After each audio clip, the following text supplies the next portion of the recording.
مغرب کا وقت قریب تھا۔ میں کرکٹ کھیل کر گھر پہنچا اور امی ابو کو سلام کیا۔ امی نے مجھے ایسی نظروں سے دیکھا جیسے بچپن میں مجھ سے کوئی نقصان ہونے پر دیکھا کرتی تھی۔ مجھے کچھ گڑبڑ لگی، البتہ ابا جی نے بڑی پیار اور خوش دلی سے جواب دیا۔ ہیلمٹ اور بیلٹ رکھا ہی تھا کہ ابا نے کہا، بچے چلو کھیتوں کا چکر لگاتے ہیں۔ مجھے مزید حیرانی ہوئی، یہ علامات کچھ ٹھیک نہیں لگ رہی تھیں۔ میں نے کہا، ٹھیک ہے پر پہلے میں ذرا نہا لوں۔ تو ابا نے کہا، نہیں، واپس آ کر نہا لینا۔ مجھے انہونی کا احساس ہونے لگا، پر میں ابا کے ساتھ چل پڑا۔ خاموشی سے سفر کٹ رہا تھا۔ راستے میں آنے والوں سے ابا جی بڑی خوش دلی سے سلام کر رہے تھے اور کلام کر رہے تھے، پر پکی سڑک سے کچے راستے کی طرف مڑ گئے۔ میں بھی ساتھ ساتھ تھا۔ ایک ڈبے کے ساتھ ایک کتا بیٹھا دیکھ کر ابا جی بولے، یار تمہارا کتا کدھر ہے؟ میں نے کہا، ابا جی وہ اپنے دوست کو دے دیا ہے، اسے اچھا لگتا تھا۔ تو ابا جی نے پوچھا، اب رکھو گے نیا کتا یا نہیں؟ میں نے کہا، رکھوں گا اگر کوئی اچھا سا مل گیا تو۔ ابا بولے، اسے اٹھا لو، یہ بھی کوئی کتا ہی ہے۔ میں ہنس دیا۔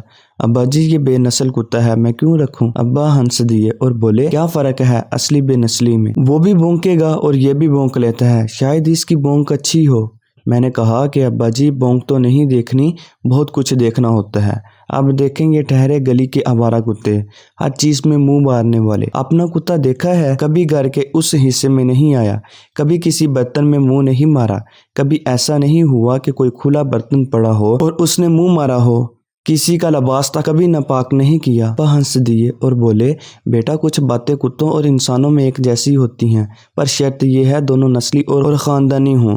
میں نے پوچھا، مثلاً؟ تو ابا نے کہا، بیٹا وہ ہر برتن میں منہ نہیں مارتے۔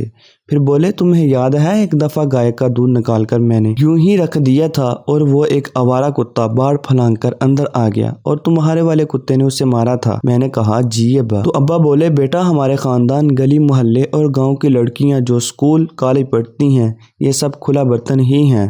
بیٹا اب یہ چناؤ تمہارا ہے کہ تم کیا بنو گے، گلی کا کوئی آوارہ کتا یا اچھے خاندان کا باعزت لڑکا۔ اور پھر مجھے اچانک یاد آیا کہ آج کالج سے واپسی پر میں نے ایک دوشیزہ پر جملہ کسا تھا اور سیٹی بھی ماری تھی، جس کے بعد ابا جی نے انسانوں والی پیار کی زبان میں میرے کتے کی مثال دے کر مجھے سمجھایا، ہر انسان کو اچھائی اور برائی کی تمیز ہوتی ہے، بس چناؤ اس کا اپنا ہے۔ اگر چناؤ اچھا ہوا تو وہ اچھا رہے گا، اگر برا ہوا تو وہ پھر گلی کا آوارہ کتا ہی رہے گا۔ اگر ویڈیو اچھی لگے تو لائک اور سبسکرائب کے بٹن کو پریس کر دیں۔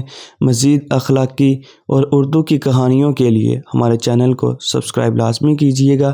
ملتے ہیں نیکسٹ ویڈیو میں، تب تک کے لیے اللہ حافظ۔